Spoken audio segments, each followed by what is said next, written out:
in living things. And of course, all cells need energy. And so far, we've been looking at molecules such as carbohydrates. You can see starches that are shown here on the screen behind me. And you can see that these molecules that we can see pictured as a hexagon here are linked together by bonds known as glycosidic bonds. So they are a polymer specifically. And when we look at glucose, it's a great molecule. There's a lot of energy in the bonds that you see represented here. But there is a limitation to glucose. It's fairly large as far as molecules coming across the cell membrane. So that has to be managed. Secondly, glucose is not a molecule that you can actually plug into all kinds of chemical reactions going on within the cell. It's rather large, a little unwieldy. And so there really needs to be a more convenient form that can be plugged in and used in any variety of chemical reactions. And as you can see at the top of the screen, this is where a molecule called ATP comes into play. Very useful molecule, kind of like a rechargeable battery. Take a look.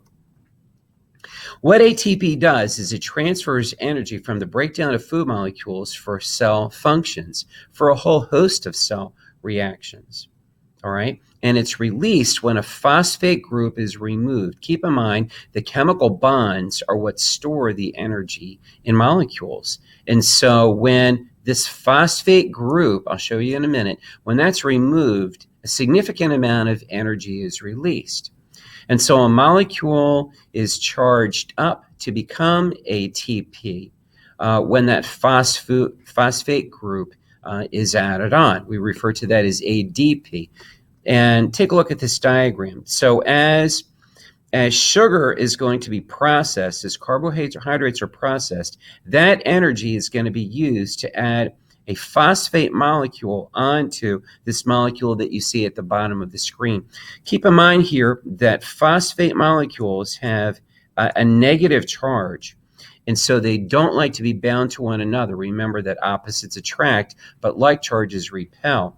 And when we try to add a third negative molecule onto what is already negative here, it's going to take a tremendous amount of energy to do that. And hence, when this is released coming down the cycle in this direction, pow, we have a lot of energy released because that bond actually had a greater degree of energy stored in it than the previous bonds that you see attached down here at the bottom of the cycle. And so this is very much like a rechargeable battery. ADP can be recharged numerous times to be put into play as ATP and power any number of chemical reactions.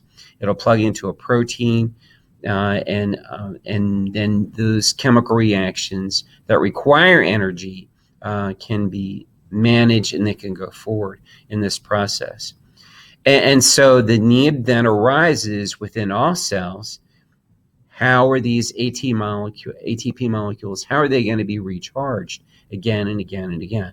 Well, we'll save that for a later segment. The most important thing that you need to remember here about ATP is that it's a high energy molecule and it can be plugged in and used to power literally thousands of chemical reactions in our cells that are going on all the time. Okay.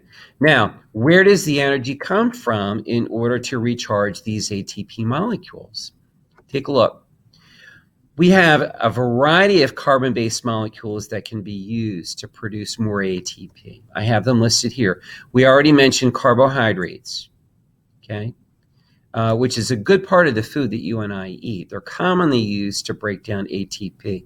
We're going to look at that in more detail in a future segment. They're not stored in large amounts, however, in animals. In plants, they can be stored in large amounts. Every glucose molecule can power up as many as 36 ATP. Fats are also going to be used to store energy. In fact, they can store 3 times the amount of energy that carbohydrates can per gram or proteins can per gram. So fats are going to be a favorite, particularly in animals, in order to generate the energy we need to repower ATP. 80% of the energy in your body is stored in fat. No, don't look around. We mean you, as well as me. And we can take one triglyceride, which, as you recall, is a lipid, and that can recharge as many as 146 ATP molecules. Now, proteins can also be broken down in order to get energy to make ATP. As you keep in mind, peptide bonds, they're held together by peptide bonds. And that energy can be released and used to do that. However, that's kind of a cannibalizing process because you're going to be breaking down muscle fiber, for example. Not a good idea. Your body will do that, but at the expense of your muscle tissue. Except, of course, in bears. When bears hibernate during the wintertime, their protein metabolism actually turns off. So when a bear wakes up in the spring, it's going to be very hungry, very lean, but still muscular. Wish we could do that, huh? And as you can see, these amino acids are, can be used about the same amount of energy that you would get from a carbohydrate. Again, fats are going to be the favorites. And so we're going to get about 4 calories per milligram for a carbohydrate. As we said, almost 3 times that amount from a lipid, and then protein back again down to about the same amount you get from a carbohydrate. So that's where the energy comes from in powering up ATP. And then throughout the cell, that molecule is going to be used to power a variety of chemical reactions. Now, there are some kinds of organisms that don't follow the same pathway that you and I use.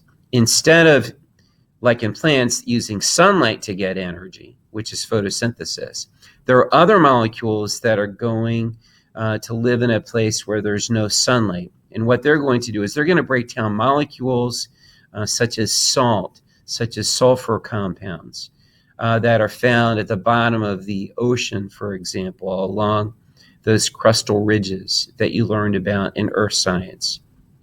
And they will make carbon compounds and build energy through those. So there are other means that take place. In some ways, it's a similar process to photosynthesis. Instead, they're not going to be using sunlight. They're going to be using and harvesting energy that comes from these other molecules. And so they're referred to as chemosynthesizers. So we get this word chemosynthesis because we're getting energy from chemicals.